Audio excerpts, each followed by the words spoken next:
What's happening, everybody? This list is my top 10 things to do in the Loop, downtown Chicago. Make sure to check out part 1 to see things 1 through 5. That being said, let's get on with the video.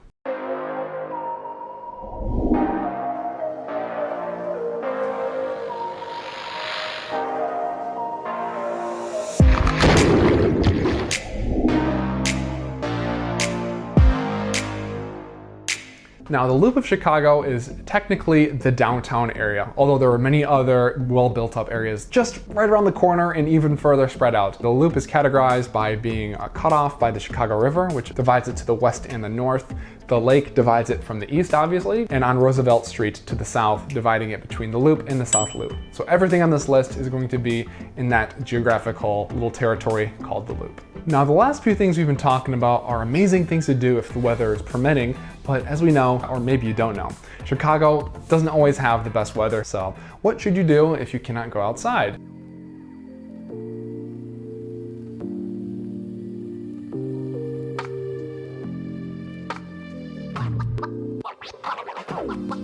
Let's go to some museums, guys, and there are two main ones that I wanted to discuss just in the Loop. There are others that we can talk about on another day for a more expansive, comprehensive list of things to do in Chicago, but in the Loop, we should check out number 1, the Museum of Illusions. Now, this is a little bit more quiet, it's a little bit more quaint, it's a little bit more small in scale and size and notoriety than some of the other museums in Chicago. But what you can find at the Museum of Illusions is a really fun, a really educational, and immersive museum experience, which are 3 things that I really crave when I'm trying to do something museum related. If you're interested in it, check out my video. Another great option is going to be the Art Institute. This is definitely a very famous museum in Chicago, a lot more notorious, very recognizable from the outside. And here you can see lots of great exhibits, such as the Van Gogh exhibit, and just famous artistic works throughout the time that we have been alive as human beings. So those are 2 that you should definitely consider checking out in the Loop.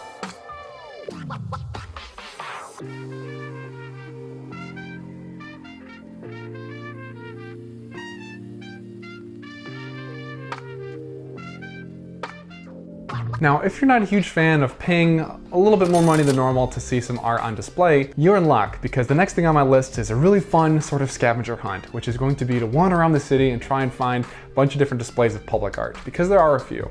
Well, more than a few, there are quite a few. And I just want to talk about some of the ones that I really enjoy, and maybe you can keep your eye out for them as well. So remember Grant Park that we were discussing earlier? Located in the southern portion right by South Loop, you can find tons of headless statues that are massive, they're cast iron, they're quite intimidating if you're walking throughout them. All right, Wanderers, so one of the coolest things that you can do in Chicago is not only walk around the public parks and see the nature and the beautiful sights of the cityscape in the background, but check out the public art that is scattered and littered throughout. Some stuff, like you're seeing here, is in some of the major parks downtown. It'll be easy to come across. And hey, when have you ever seen an army of headless zombies besides something like Game of Thrones, right? So make sure you walk around a little bit and just meander throughout the main streets, and you will see some art that's a little bit more secluded, a little bit more hidden away. It will make for a really cool discovery when you're exploring the beautiful sights that you can be seen in downtown Chicago, guys. Just hopefully no one jumps out behind one of these and attacks your boy.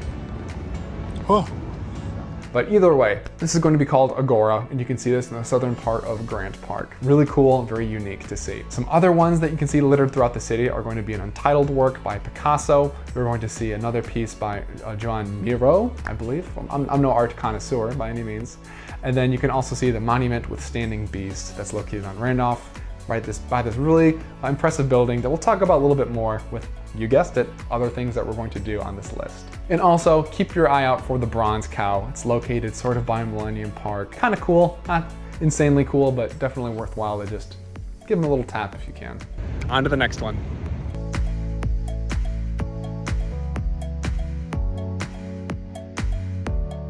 Now, the next thing to do on my list is going to be another scavenger hunt of sorts, because we talked about how Chicago has amazing architecture that you can see on the Riverwalk, but a lot of really cool, impressive things are going to be located spread out through the city, not by such huge major tourist attractions. There are going to be 2 main areas that I recommend walking around. The first is going to be LaSalle Street, heading south in the city, and here you can see some really cool buildings, my favorite being the Board of Trade, with this massive statue that is dedicated to grains and harvest, with these the clock and these 2 really bizarre, eccentric looking faces that are on that building.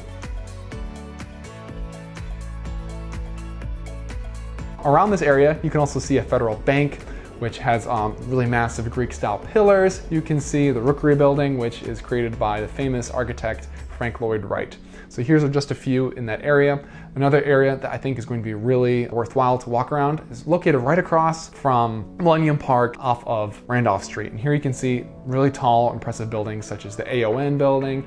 You can see the Aqua building on this little plaza, and then also the St. Regis of Chicago, which you can also see from the Riverwalk, but you can get a little bit of a different perspective around these other really cool buildings that we just outlined. So that's gonna be the next thing, is to just do a little scavenger hunt and try and find these cool buildings or some others that really stick out to you. Maybe also the atrium, which is located by the monument with standing beast that we talked about earlier as far as public art. Also, be sure to check out the Chicago Temple. It's literally located right next to the statues and public art that we just discussed. It's a Gothic-looking temple right in the heart of the Loop.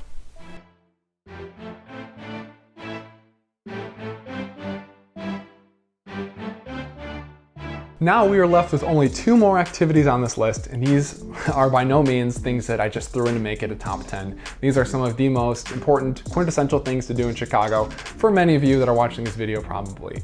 And number 1 is going to be shopping, because you can do a lot of great shopping in the Loop. It might not be the most premier spot to do it, but I think there's some great options. And number 1 is going to be State Street. This is a north to south street, and along this way you're gonna find lots of different options. If you're more upscale, you can find some places in Block 37, which is a bit of a mall. You can walk in, there's lots of good stores and movie theaters.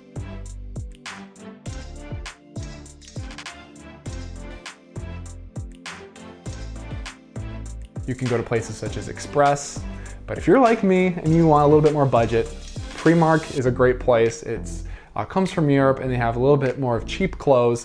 Quality is not the best, to be honest, but some really cool styles and good outfits you can pick up there. You can go to Uniqlo, Zumiez, TJ Maxx. You can go to Marshall's for a little bit more of a budget shopper, maybe. The list goes on and on, guys. Just walk up and down State Street and go into some of these places, and you can get a huge shopping fix, a huge, shopping street crawl, whatever you want to call that sort of thing. State Street is going to be the place for you to do it, I promise.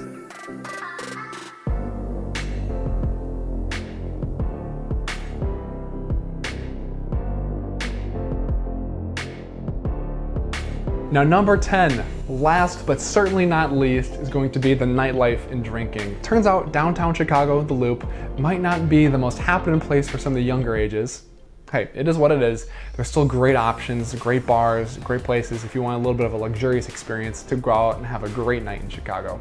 So if you want some of those luxurious experiences, you can stay late at places like the London House or maybe Cindy's.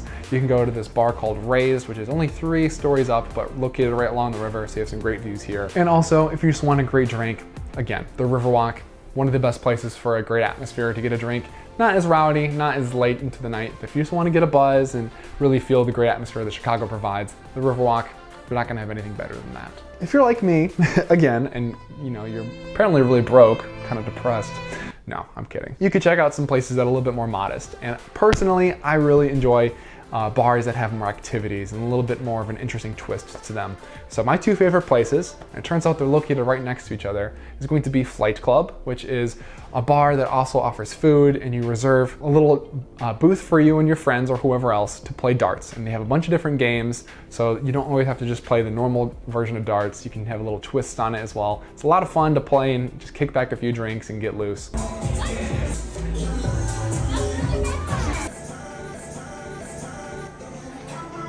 Don't do it to him.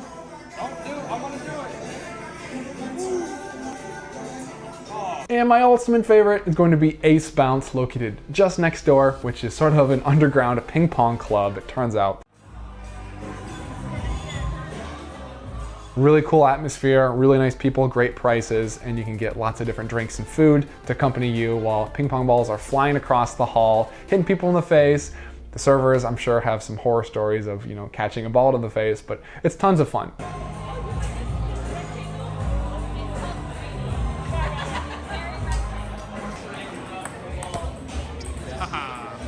And also, there are plenty of great little hole-in-the-wall bars to stop in and get a drink and just talk to some locals or some people that maybe are there on work or business or whatever.